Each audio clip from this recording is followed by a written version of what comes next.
Good morning. সকাল সকাল বসে পড়েছি, এখনও চা খাওয়া হয়নি, স্নান পুজো কমপ্লিট হয়ে গেছে। আজকে ভাবলাম যে রবিবার একটু সবই যেন দেরি দেরি করে হোক।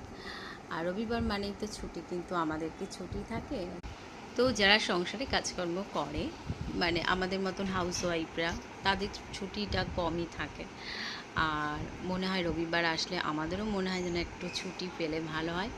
তো আজকে রান্না সেরকম কিছু করব না, শুধু ভাতটা করব, আর বাকি সমস্ত খাবার আছে সেটাই গরম করে খেয়ে নেবো।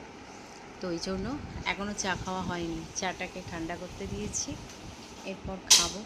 এই যে, আর এখন ঘড়ির কাঁটা ঠিক বাজে 10টা, কটা বাজে, 10টা বাজতে 5 মিনিট বাকি। তো এখনও কিন্তু আমার চা খাওয়া পুরোপুরি কমপ্লিট হয়নি। হ্যাঁ, তাই তো।